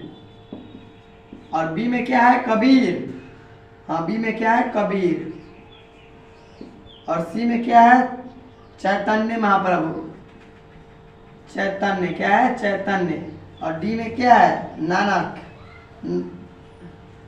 और डी में नानक है। क्या है? नानक। तो रामानंद उत्तर भारत में भक्ति आंदोलन का प्रारंभ किया। उत्तर भारत में भक्ति आंदोलन का प्रारंभ। उत्तर भारत में भक्ति आंदोलन का प्रारंभ किया। उत्तर भारत में भक्ति आंदोलन का प्रारंभ कौन किया? रामानंद। रामानंद ने उत्तर भारत में भक्ति आंदोलन का प्रारंभ किया। उसके बाद है कबीर। तो बीजक में किसके उपदेश संग्रहित है? खूब पूछा जाता है। बीजक में किसके उपदेश संग्रहित है? बीजक में आपसे पूछेगा बीजक में किसके उपदेश संग्रहित है? कबीर के। या कबीर के उपदेशों का संग्रह कहाँ है? बीजक में। यहाँ लिख रहे हैं बीजक में उपदेश संग्रहित है। बीजक में उपदेश संग्रहित है। बीजक में उपदेश संग्रहित है। बीजक में किसका उपदेश संग्रहित है? किसका? कबीर का। बीजक में किसके उपदेश संग्रहित है? कबीर के। कबीर के उपदेशों का संग्रह कहाँ है? बीजक में। बीजक के 3 भाग है। क्या? 3 भाग। चैतन्य महाप्रभु। तो चैतन्य महाप्रभु जो थे वो बंगाल के प्रसिद्ध संत थे। बंगाल के, खूब पूछा जाता है, बंगाल के प्रसिद्ध संत। बंगाल के प्रसिद्ध संत। बंगाल के प्रसिद्ध संत कौन थे? चैतन्य महाप्रभु। कौन? चैतन्य महाप्रभु। बंगाल के प्रसिद्ध संत कौन थे? चैतन्य महाप्रभु। नानक सिख धर्म के संस्थापक। क्या हो जाएगा? सिख धर्म के संस्थापक। सिख धर्म के संस्थापक। आपसे पूछेगा सिख धर्म के संस्थापक कौन थे? गुरु नानक। कौन? गुरु नानक। गुरु नानक का जन्म स्थान तलवंडी। 1469 में गुरु नानक का जन्म हुआ था तलवंडी, पाकिस्तान में। याद रखेगा। तो हमारा 23 नंबर क्वेश्चन कहता है उत्तर भारत में भक्ति आंदोलन का प्रारंभ किस संत ने किया? तो उत्तर भारत में भक्ति आंदोलन का प्रारंभ किस संत ने किया? रामानंद। कौन? रामानंद। यानी लिखे उत्तर भारत में भक्ति आंदोलन का प्रारंभ कौन किया? रामानंद। कौन? रामानंद। और भक्ति आंदोलन की शुरुआत कहाँ से हुई थी? दक्षिण भारत से। कहाँ से? दक्षिण भारत से। भक्ति आंदोलन की शुरुआत कहाँ से हुई थी? दक्षिण भारत से। और भक्ति आंदोलन की शुरुआत किसके द्वारा किया गया? तो अलवार नयनार संतों द्वारा। किसके द्वारा? अलवार नयनार संतों द्वारा भक्ति आंदोलन की शुरुआत की गई थी। ठीक है। तो भक्ति आंदोलन को दक्षिण भारत से उत्तर भारत में कौन लाया? रामानंद। भक्ति आंदोलन की शुरुआत दक्षिण भारत से हुई थी, किसके द्वारा? अलवार एवं नैनार संतों द्वारा। तो दक्षिण भारत से उत्तर भारत में जो भक्ति आंदोलन को लाए थे कौन? रामानंद। तो उत्तर भारत में भक्ति आंदोलन का प्रारंभ कौन किया? रामानंद। दक्षिण भारत से उत्तर भारत भक्ति आंदोलन को कौन लाया? रामानंद। उसके बाद है कबीर। खूब पूछा जाता है बीजक में किसके उपदेश संग्रहित है? कबीर के। किसके? कबीर के। बीजक में किसके उपदेश संग्रहित है? कबीर के। उसके बाद चैतन्य। तो बंगाल के प्रसिद्ध संत ऑप्शन में देगा इनमें से कौन बंगाल के प्रसिद्ध संत थे? तो चैतन्य महाप्रभु। कौन? चैतन्य महाप्रभु। इनमें से कौन बंगाल के प्रसिद्ध संत थे? चैतन्य महाप्रभु। गुरु नानक। तो गुरु नानक सिख धर्म के संस्थापक थे एवं सिख धर्म के प्रथम गुरु। गुरु नानक सिख धर्म के संस्थापक एवं प्रथम गुरु थे, याद रखेगा, ठीक है। तो गुरु नानक का जन्म 1469 ईस्वी में तलवंडी में हुआ था। ये पूछा जाता है तलवंडी किसका जन्म स्थान है? गुरु नानक का। तो इसका जो 23 का सही आंसर जो हो जाएगा ऑप्शन नंबर ए हो जाएगा। क्या? ए। कभी क्या कहता है 23 नंबर क्वेश्चन, उत्तर भारत में भक्ति आंदोलन का आरंभ किस संत ने किया? तो रामानंद। रामानंद ने किया उत्तर भारत में भक्ति आंदोलन का आरंभ। तो 23 का आंसर ऑप्शन नंबर ए हमारा सही हो जाएगा। क्या हो जाएगा? ए। 23 का ऑप्शन ए हो जाएगा सही। तो इसका स्क्रीनशॉट ले लीजिए, उसके बाद हम लोग आगे बढ़ेंगे 24 नंबर क्वेश्चन में।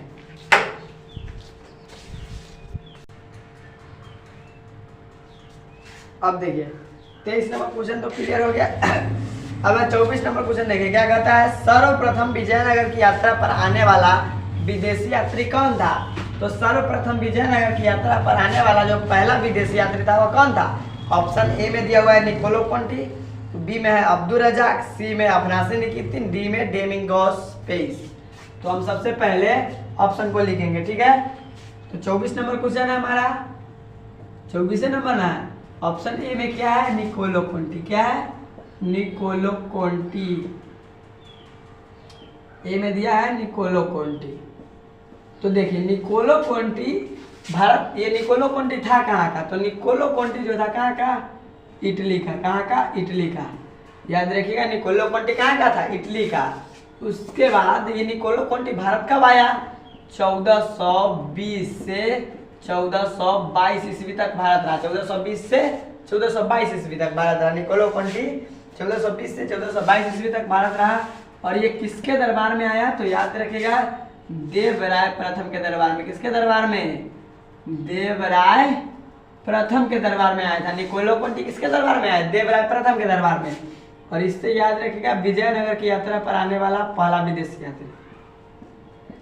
विजयनगर की यात्रा पर, विजयनगर की यात्रा पर आने वाला, विजयनगर की यात्रा पर आने वाला पहला विदेशी यात्री।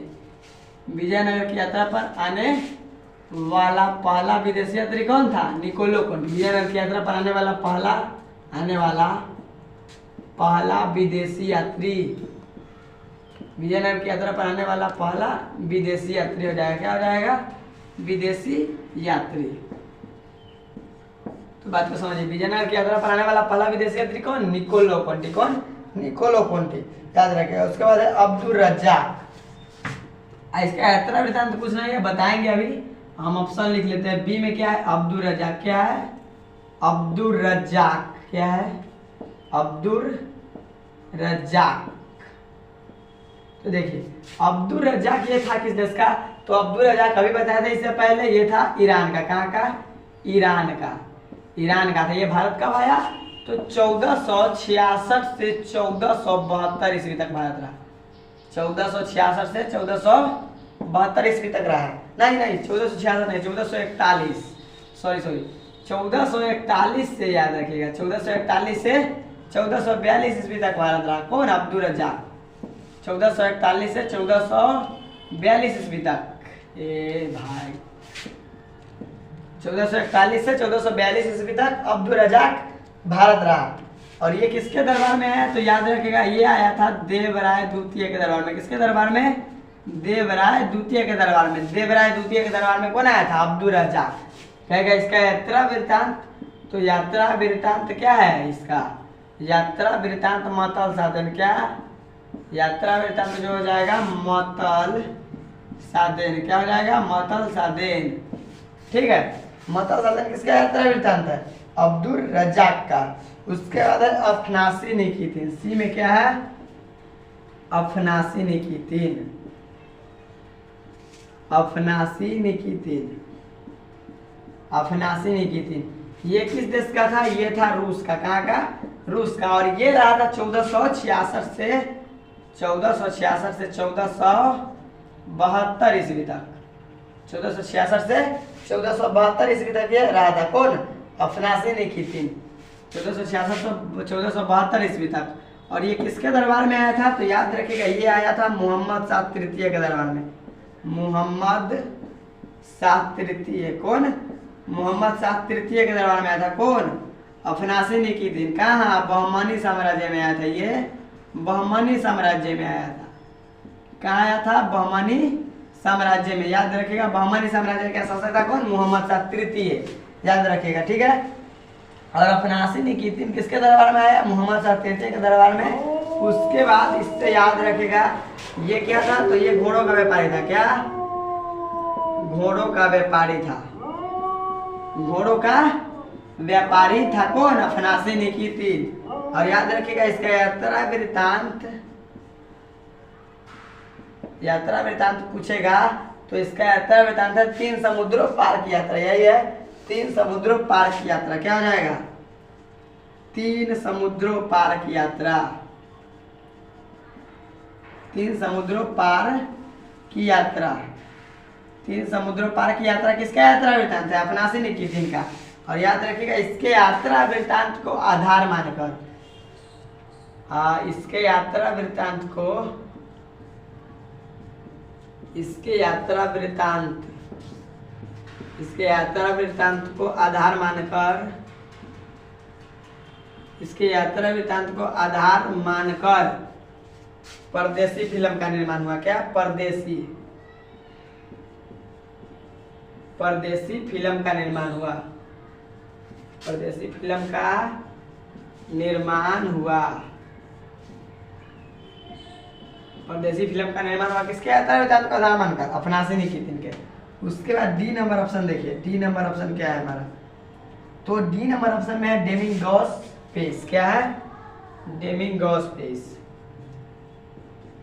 डेमिंगोस पेस। क्या है? डेमिंगोस पेस। तो डेमिंगोस पेस किस देश का था? तो ये पुर्तगाल का था। कहाँ का? पुर्तगाल का। याद रखिएगा, ये कहाँ का था? पुर्तगाल का। और ये भारत कब आया था? तो डेमिंगोस पेस भारत आया 1520 से 1522 ईस्वी तक भारत रहा। 1520 से 1522 ईस्वी तक। और ये किसके दरबार में आया? तो याद रखिएगा, कृष्णदेवराय के दरबार में। कृष्णदेवराय के दरबार में आया था। कौन? डेमिंगोस पेस। ये कहाँ का था? पुर्तगाल का। याद रखिएगा। और इसका यात्रा वृत्तांत क्या है? तो याद रखिएगा, इसका यात्रा वृत्तांत क्या है? डेमिंगोस पेस की कथा।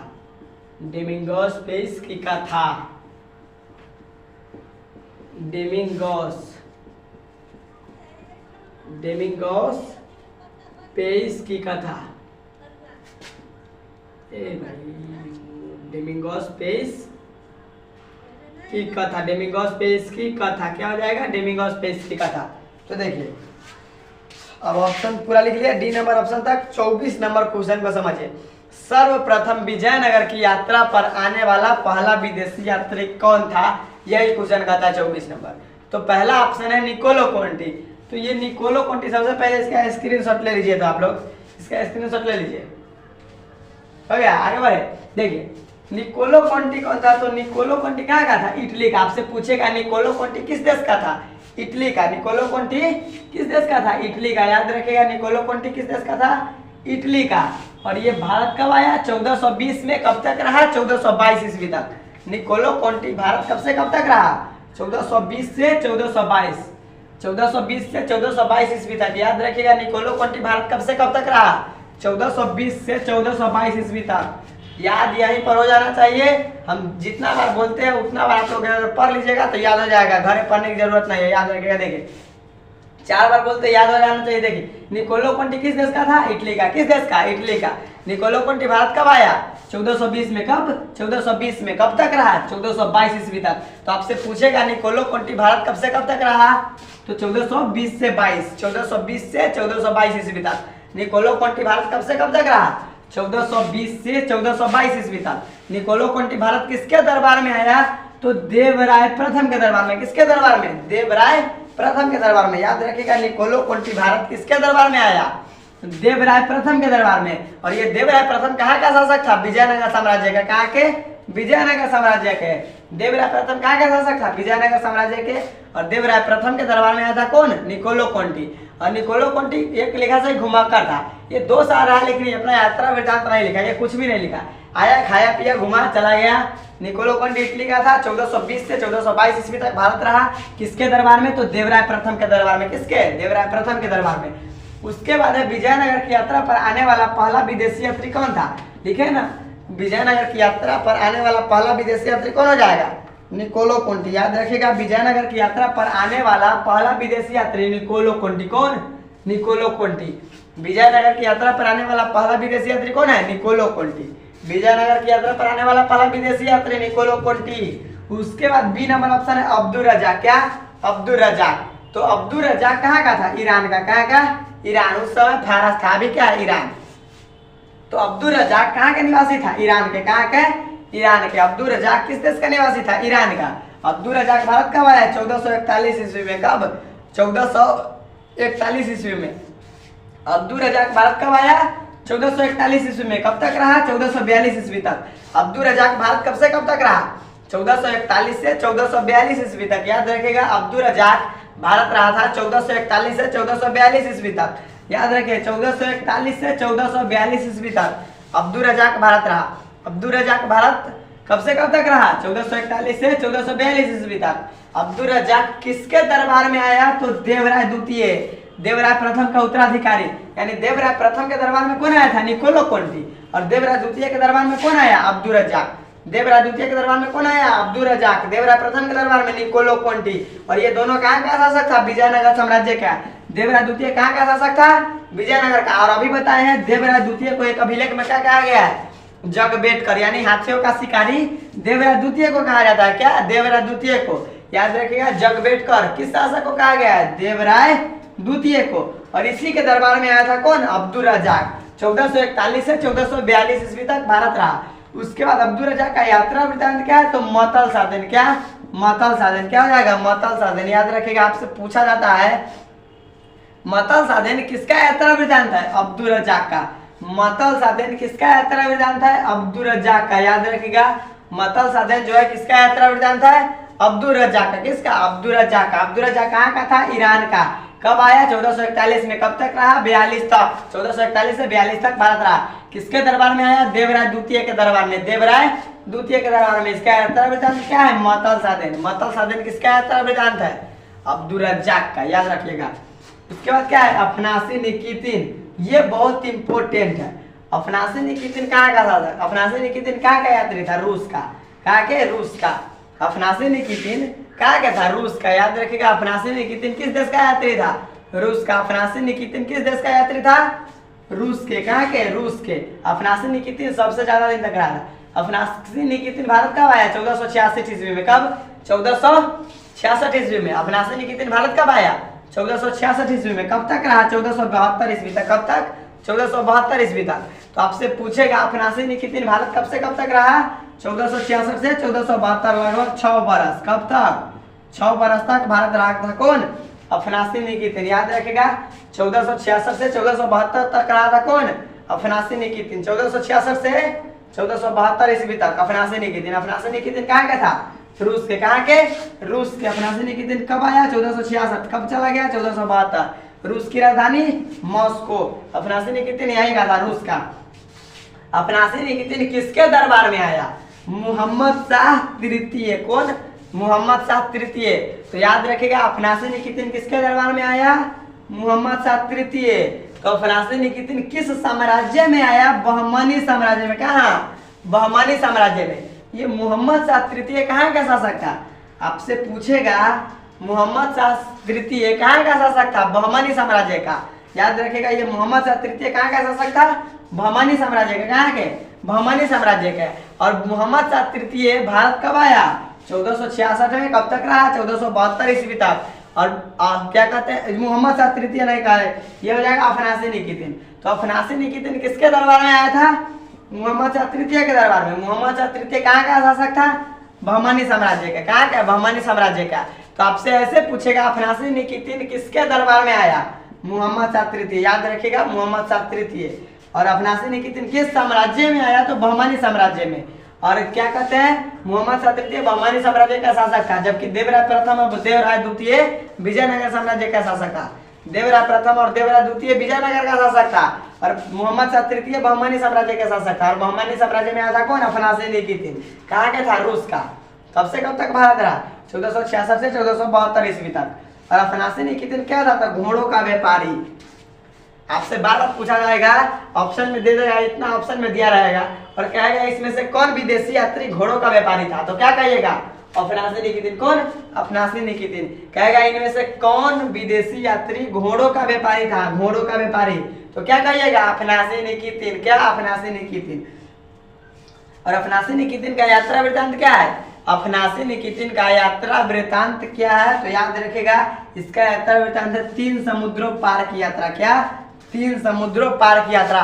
तो आपसे खूब क्वेश्चन पूछा जाता है 3 समुद्रों पार की यात्रा किसका यात्रा वृत्तांत है, अफनासी निकितिन का। किसका, अफनासी निकितिन का। 3 समुद्रों पार की यात्रा किसका यात्रा वृत्तांत है, अफनासी निकितिन का। 3 समुद्रों पार की यात्रा, 3 समुद्रों पार की यात्रा किसका यात्रा वृत्तांत, अफनासी निकितिन। और कहेगा किसके यात्रा वृत्तांत को आधार मानकर, किसके यात्रा वृत्तांत को आधार मानकर परदेसी फिल्म का निर्माण हुआ। परदेसी फिल्म का निर्माण किसके यात्रा वृत्तांत को आधार मानकर हुआ, तो अफनासी निकितिन के। किसके, अफनासी निकितिन के। खूब पूछा जाता है किस विदेशी यात्री के यात्रा वृत्तांत को आधार मानकर परदेसी फिल्म का निर्माण हुआ था, तो अफनासी निकितिन के। किसके, अफनासी निकितिन के। आपसे बार बार पूछा जाता है किस विदेशी यात्री के यात्रा वृत्तांत को आधार मानकर परदेसी फिल्म का निर्माण हुआ था, अफनासी निकितिन के। किसके, अफनासी निकितिन के। तो अफनासी निकितिन का यात्रा वृत्तांत है क्या, तो 3 समुद्रों पार की यात्रा। तो यही लिखे है इसके यात्रा वृत्तांत को आधार मानकर परदेसी फिल्म का निर्माण हुआ, परदेसी फिल्म का निर्माण हुआ। यानी इसके कहने का मतलब क्या हुआ, अफनासी निकितिन। इसके कहने का मतलब यहाँ हो रहा है अफनासी निकितिन। तो किसके यात्रा वृत्तांत को आधार मानकर परदेसी फिल्म का निर्माण हुआ, अफनासी निकितिन के। किसके, अफनासी निकितिन के। बार बार कह रहा है, याद रखेगा। उसके बाद है डोमिंगोस पेस। क्या, डोमिंगोस पेस। तो डोमिंगोस पेस किस देश का था, पुर्तगाल के। कहाँ के, पुर्तगाल के। डोमिंगोस पेस कहाँ के था, पुर्तगाल के। किस देश का, पुर्तगाल के। डोमिंगोस पेस भारत कब आया, 1520 से 1522 ईस्वी तक। किसका क्या कहते हैं, डोमिंगोस पेस भारत कब से कब तक रहा, तो 1520 से 1522। डोमिंगोस पेस भारत कब से कब तक रहा, 1520 से 1522। डोमिंगोस पेस भारत कब से कब तक रहा, 1520 से 1522 ईस्वी तक। याद रखिएगा डोमिंगोस पेस भारत कब से कब तक रहा, 1520 से 1522 ईस्वी तक। और डोमिंगोस पेस भारत किसके दरबार में आया, तो कृष्णदेवराय के दरबार में। किसके, कृष्णदेवराय के दरबार में। याद रखिएगा डोमिंगोस पेस भारत किसके दरबार में आया, कृष्णदेवराय के दरबार में। किसके दरबार में, कृष्णदेवराय के दरबार में। डोमिंगोस पेस भारत किसके दरबार में आया, कृष्णदेवराय के दरबार में। और कृष्णदेवराय विजयनगर का सबसे महान शासक था। और डोमिंगोस पेस का यात्रा वृत्तांत क्या है, डोमिंगोस पेस की कथा, इसके नामे पर है डोमिंगोस पेस की कथा। क्या है, डोमिंगोस पेस की कथा। तो आपसे पूछेगा डोमिंगोस पेस की कथा किसका भी यात्रा वृत्तांत है, तो डोमिंगोस पेस का। डोमिंगोस पेस कहाँ का था, पुर्तगाल का। ठीक, तो डोमिंगोस पेस की कथा इसका यात्रा वृत्तांत है। तो 24 नंबर क्वेश्चन में किसी को कोई दिक्कत है, जहां तक बोले हैं समझ में रखिएगा। बार बार ये पूछा जाएगा अफनासी निकितिन। और इसमें क्या पूछेगा, किस विदेशी यात्री के यात्रा वृत्तांत को आधार मानकर परदेसी फिल्म का निर्माण हुआ, अफनासी निकितिन। अफनासी निकितिन, अफनासी निकितिन का यात्रा वृत्तांत क्या है, 3 समुद्रों पार की यात्रा, 3 समुद्रों पार की यात्रा। और ये सब याद रखेगा। अफनासी निकितिन रूस का था, 1466 से 1472 ईस्वी तक भारत रहा। ये आया था बहमानी साम्राज्य में। मोहम्मद शाह तृतीय कहाँ का शासक था, बहमानी साम्राज्य का। तो इसमें से शासक देखिए, देवराय प्रथम, देवराय प्रथम के दरबार में निकोलो कोंटी आया था। देवराय प्रथम, देवराय द्वितीय को जगबेटकर कहा जाता है। तो देवराय प्रथम, देवराय द्वितीय और कृष्णदेवराय, ये तीनों विजयनगर का शासक था। देवराय प्रथम, देवराय द्वितीय और कृष्ण देवराय, ये कहाँ का शासक था? विजयनगर साम्राज्य का। और इसमें एक है मोहम्मद शाह तृतीय। कौन? मोहम्मद शाह तृतीय, जिसके दरबार में आया था कौन? क्या कहते हैं? अफनासी निकितिन। अफनासी निकितिन किसके दरबार में आया? मोहम्मद शाह तृतीय के दरबार में। ये बहमानी साम्राज्य का शासक था। तो बहमानी साम्राज्य का शासक कौन था? मोहम्मद शाह तृतीय। तो मोहम्मद शाह तृतीय कहाँ का शासक था? बहमानी साम्राज्य का। तो हम लोग पहले अब 24 नंबर क्वेश्चन का आंसर जान लेते हैं। अभी आंसर नहीं जाने, देखिए 24 नंबर क्वेश्चन कहता है सर्वप्रथम विजयनगर की यात्रा पर आने वाला विदेशी यात्री कौन था? तो निकोलो कोंटी। क्या हो जाएगा? Niccolo Conti. 24 का ऑप्शन नंबर ए सही हो जाएगा। 24 का क्या हो जाएगा? ए नंबर ऑप्शन सही हो जाएगा। निकोलो कोंटी विजयनगर की यात्रा पर आने वाला पहला विदेशी यात्री था। अगला देखिए, अगला क्वेश्चन देखिए 25 नंबर क्वेश्चन कहता है बीजक में किसके उपदेश संग्रहित है? तो इसमें अभी भी बताए थे, इससे पहले वाले क्वेश्चन में शायद बताए थे बीजक में किसके उपदेश संग्रहित है। तो 25 का हम लोग ऑप्शन लिखेंगे। ए में जो दिया हुआ है, देखिए 25 नंबर क्वेश्चन ऑप्शन ए में दिया है कबीर। क्या है? कबीर। क्या दिया हुआ है? कबीर। बी में जो दिया हुआ है, बी में क्या है? गुरु नानक। क्या है? गुरु नानक। गुरु नानक। और सी में क्या है? तो सी में दिया हुआ है चैतन्य और रामानंद। क्या है? चैतन्य। और डी में क्या है? रामानंद। तो देखिए कबीर बीजक में उपदेश संग्रहित है। बीजक में उपदेश संग्रहित है। बीजक में उपदेश संग्रहित है किसके? बीजक में उपदेश संग्रहित है। बीजक में उपदेश संग्रहित है किसके? कबीर के। याद रखिएगा बीजक में किसके उपदेश संग्रहित है? कबीर के। गुरु नानक सिख धर्म के संस्थापक। सिख धर्म के फाउंडर, सिख धर्म के संस्थापक। सिख धर्म के संस्थापक कौन? गुरु नानक। उसके बाद है चैतन्य महाप्रभु, बंगाल के प्रसिद्ध संत। क्या हो जाएगा? बंगाल के प्रसिद्ध संत। बंगाल के प्रसिद्ध संत कौन थे? चैतन्य महाप्रभु। याद रखिएगा। उसके बाद रामानंद। तो रामानंद उत्तर भारत में भक्ति आंदोलन का प्रारंभ किया। उत्तर भारत में भक्ति आंदोलन का प्रारंभ किस संत ने किया? उत्तर भारत में भक्ति आंदोलन। उत्तर भारत में भक्ति आंदोलन का प्रारंभ। उत्तर भारत में भक्ति आंदोलन का प्रारंभ किस संत ने किया? रामानंद। तो 25 नंबर क्वेश्चन देखिए क्या कहता है बीजक में किसके उपदेश संग्रहित है? तो बीजक में किसके उपदेश संग्रहित है? कबीर के। ऑप्शन नंबर ए हमारा सही हो जाएगा। 25 का सही आंसर क्या हो जाएगा? Option number A. क्या हो जाएगा? ए। बीजक में किसके उपदेश संग्रहित है? कबीर के। किसके? कबीर के। बीजक में किसके उपदेश संग्रहित है? कबीर के। संत कबीर के उपदेश बीजक में संग्रहित है। उसके बाद है गुरु नानक। तो गुरु नानक सिख धर्म के संस्थापक थे एवं प्रथम गुरु थे। याद रखिएगा। चैतन्य महाप्रभु बंगाल के प्रसिद्ध संत थे। बंगाल के प्रसिद्ध संत इनमें से कौन थे? चैतन्य महाप्रभु। इनमें से कौन बंगाल के प्रसिद्ध संत थे?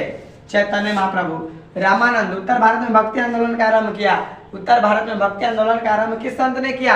रामानंद। रामानंद। याद रखिएगा। तो 25 का सही आंसर ऑप्शन नंबर ए हमारा सही हो जाएगा। तो 25 तक स्क्रीनशॉट ले लीजिए, उसके बाद हम लोग आगे बढ़ेंगे। 25 का ए हो जाएगा।